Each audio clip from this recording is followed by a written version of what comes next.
पदस्थ हूँ। यहाँ गाजीपुर कुंभ मेला 2024 की शुरुआत हो चुकी है और यहाँ हमारे शिक्षा विभाग में आए हैं मैनपुर और धर्मला के बीओ सर।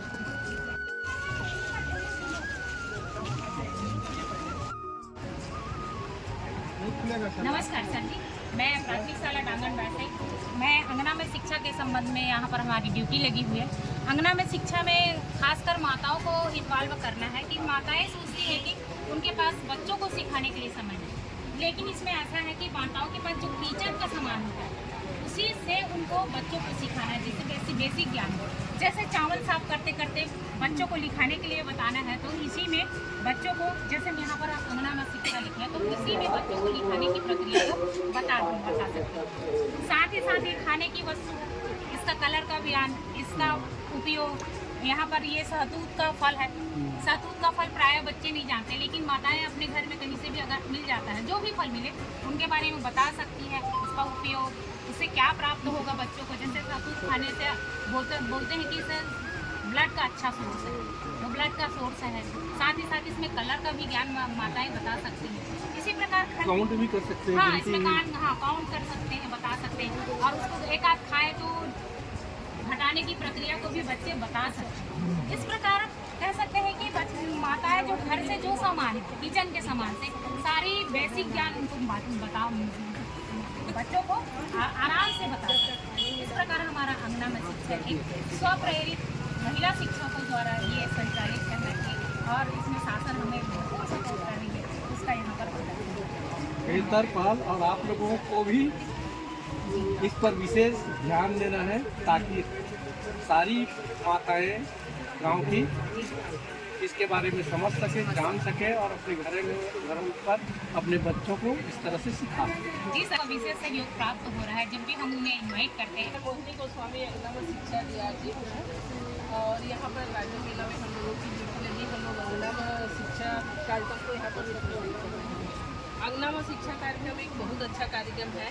यह वैसे तो स्वप्रेरित महिला शिक्षकों द्वारा चलाया जा रहा है, लेकिन इसका सबसे ज़्यादा लाभ हमारी माताओं को मिला है। शासन के शुरू से मंशा रही है कि हम जो है माताओं को या पालकों को हम शाला से जोड़ सके, बच्चों से जोड़ सके। क्या होता है, गांव में माता और पिता दोनों रोजी मजदूरी के लिए चले जाते हैं, तो व्यस्तता बहुत रहती है। लेकिन अगर वो घर के काम के साथ साथ ही, क्योंकि ऐसा कहा जाता है कि माता जो है वो प्रथम गुरु होती है, वो घर के काम के साथ साथ भी थोड़ा सा अपने बच्चे को ध्यान दें, तो वो अपने काम के करते करते ही बच्चों को बहुत कुछ सिखा सकती है। पर उनको इस बात का ज्ञान नहीं हो कैसे सिखा सकती है। तो हम जो महिला शिक्षिकाएँ हैं, सब इसी बात की ट्रेनिंग हम माताओं को देते हैं कि आप जो है घर में कैसे काम करते करते अपने बच्चों को सिखा सकते हैं। जैसे कि सब्जी, मार्केट से सब्जी लेकर आए पिताजी बहुत सारा, तो उसमें से सब सब्जी को अलग करना। आधा किलो करेला लाए हैं तो आधा किलो करेला में देखो कितना करेला आया है। तो ऐसे छोटी छोटी बातों को बच्चे इससे सीख सकते हैं, जोड़ना सीख सकते हैं, घटाना सीख सकते हैं, गिनती का ज्ञान हो सकता है, अच्छा ज्ञान करा सकते हैं। चावल चूर रहे हैं तो चावल में चलो उंगली फेर करके आ लिख करके दिखाओ, माँ लिख करके दिखाओ। ऐसे छोटी छोटी बातों को माताएं जो है आसानी से सिखा सकती हैं। बस इसी को हम लोग प्रेरित करते हैं माताओं को कि हम घर में कैसे अपने कामकाज के साथ अपने बच्चों को सिखा सकें। माताओं को इस बात का ज्ञान नहीं रहता है कि एक माताओं का ठीक कार्यक्रम है और इसका लाभ हमें बहुत ज़्यादा मिला है। पहले माताएं जो है शालाओं में आती नहीं थी, लेकिन जब से अंगना व शिक्षा कार्यक्रम चला है तब से मतलब हम हर कार्यक्रम में हमने इस महसूस किया है कि माताएं पालक जो है जादू जिले में बहुत अच्छे से कर रहा है। तो मुझे बड़ी खुशी है कि मैं इस कार्यक्रम को प्रस्तुत और इसके लिए मैं ट्रेनिंग देते आई हूँ माताओं को, तो मुझे बड़ी खुशी होती है। सोनिया ध्रुव, प्राथमिक शाला देगांव से सर। मैं बच्चों को, जैसे माता प्रथम गुरु होती है, माता आती है, बहुत आती है माता। हम माताओं को हम स्मार्ट माता भी बनाएंगे सर। इतना खुशी हूँ कि बहुत ज़्यादा, बहुत खुशी हूँ लोगों को। तो मैं अपने स्कूल में भी की हूँ और ये हमें ब्लॉक में भी की हूँ। तो हम बच्चों को जैसे बुलाएंगे तो ये चावल का भी बता सकते हैं, ये चावल कौन सा कलर है, ये गेहूँ को भी बता सकते हैं, ये दाल है, जितने भी दलहन तिलहन है। कानपुर से दाल प्रस्तुत करना चाहती हूँ। ये टोटली कबाड़ से बना हुआ है सर। एसी के बॉक्स का हम लोग कहना चाहिए रिनोवेट करके ये मैंने मुस्कान पुस्तकालय बनाया है। आप देखेंगे कि गांव में ज़्यादातर निर्धन छात्र होते हैं, उनके यहाँ टीवी की कमी होती है, और रिचार्ज चैनल की भी कमी होती है, तो दूरदर्शन में हम लोग मीना देखते हैं, तो मीना के कार्टून को प्रेरित करके ही ये मैंने डेमो बनाया है, ताकि बच्चे इसके माध्यम से पुस्तक का उपयोग कर सके और पुस्तकालय का उपयोग करके वो पढ़ना लिखना सीख सके। छोटी छोटी कहानियों के माध्यम से, कविताओं के माध्यम से, यहाँ तक कि सर आप देखेंगे तो ये मीना कहानी है जो कि पूर्ण रूप से प्रेरित है सर, नैतिक शिक्षा पर आधारित है। ये मैंने अपने लाइब्रेरी से लिया है। तो बच्चे इस तरह चित्र भी देखते हैं और जीवन रक्षा के बारे में जैसे छोटी कहानियाँ से प्रेरित होकर बच्चे कलरफुल माध्यम से, कहानी के माध्यम से सीखते भी हैं सर। इसमें पुस्तकालय में सर छोटी छोटी कविताएँ हैं, यहाँ तक कि सर इंग्लिश की भी, इसमें आप देखेंगे इंग्लिश की भी, जैसे इंग्लिश को हिंदी ट्रांसलेट करने का है, दोनों के माध्यम से बच्चे इंग्लिश में भी कहानी समझेंगे, हिंदी में भी ट्रांसलेट करके समझेंगे। वीर गाथा है सर, जैसे बुंदानुर की हो गई है। इसके अलावा तीर्थ स्थल सामान्य ज्ञान से संबंधित है। और सर आप देखेंगे कि बच्चे ज़्यादातर एनिमेटेड चीज़ें पसंद करते हैं, तो हमें उस कार्टून कैरेक्टर को भी उनके नॉलेज बढ़ाने के लिए उसको पुस्तक के रूप में उपयोग किया गया है, ताकि बच्चे उसकी कहानी पढ़ें और आगे नैतिक शिक्षा में ज्ञान लेकर चित्र, कविता, कहानी के माध्यम से आगे सीख सकें। उसी के परिप्रेक्ष्य में सर मैंने ये जूते के डब्बे से ये ट्रेन बनाया है सर। आप देखेंगे ये जूते के डब्बे से ट्रेन बना है, और जो पंखे का कवर होता है थर्माकोल हम फेंक देते हैं, उस दोनों को जोड़ के ट्रेन बना है, ताकि बच्चे पूरी तरह से प्रेरित होकर रुचि लेके खिलौना के माध्यम से, खेल कूद के माध्यम से पढ़ाई कर सकें। ये ट्रेन का लाइब्रेरी ज़्यादा है सर, आप देखिए है।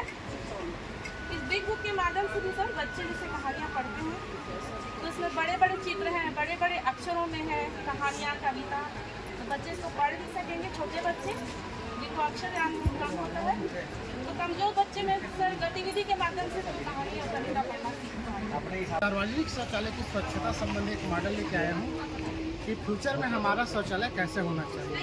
क्या होता है जनरली सार्वजनिक जगहों में व्यक्ति जो है शौच करने के लिए शौचालय में जाता जरूर है, लेकिन पानी नहीं डालता और बिना पानी डाले वो आ जाता है, जिससे शौचालय की जो तरीके होती है वो चौक हो जाता है।